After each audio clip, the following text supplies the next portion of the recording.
Bertempat di ruang Bandar Siak, Bupati Siak Haji Alfedri bersama asisten 2 Setda Siak dan pimpinan OPD di lingkungan pemerintah Kabupaten Siak mengikuti rapat koordinasi nasional pengendalian inflasi tahun 2022 dan dibuka Presiden Republik Indonesia Joko Widodo.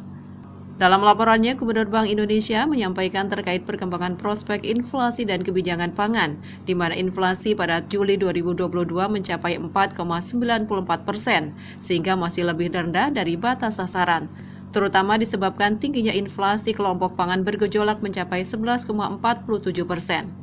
Tekanan ini bersumber dari kenaikan harga komoditas global, sementara di dalam negeri terjadi gangguan pasokan di sentra-sentra hortikultura. Pertama, inflasi pada bulan Juli 2022 mencapai 4,94%. Masih lebih rendah dari negara lain, tapi melebihi dari batas atas sasaran 3% plus minus 1%.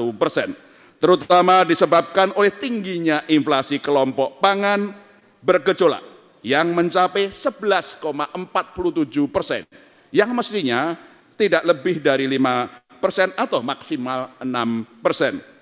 Tekanan bersumber terutama dari kenaikan harga komoditas global akibat berlanjutnya ketegangan geopolitik di sejumlah negara yang mengganggu mata rantai pasokan global dan juga mendorong sejumlah negara melakukan kebijakan proteksionisme pangan. Di dalam negeri terjadi gangguan pasokan di sejumlah sentra-sentra produksi hortikultura termasuk aneka cabai dan bawang merah akibat permasalahan struktural di sektor pertanian serta cuaca, demikian juga ketersediaan antar waktu dan antar daerah.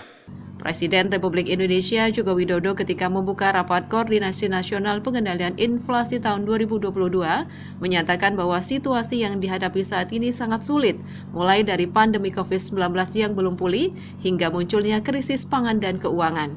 Beliau menekankan kepada gubernur, bupati, serta wali kota di Indonesia untuk benar-benar bekerja sama dengan tim TPID di daerah dan di pusat, termasuk melakukan pengecekan harga barang di masing-masing daerah di Indonesia.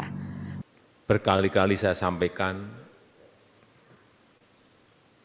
bahwa situasi yang kita hadapi ini adalah situasi yang tidak mudah.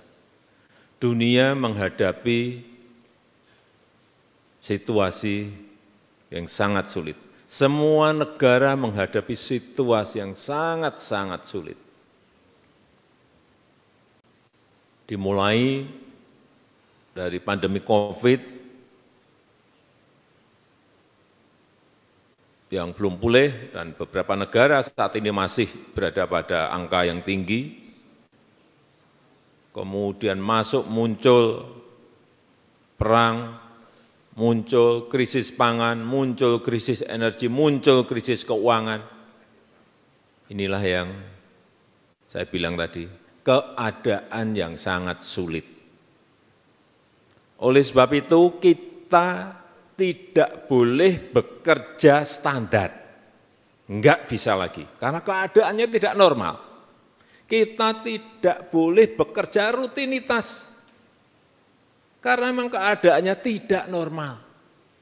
Tidak bisa kita memakai standar baku, standar pakem, enggak bisa. Rapat koordinasi tersebut bertemakan sinergi untuk stabilitas harga dan ketahanan pangan nasional. Tim Liputan mengabarkan.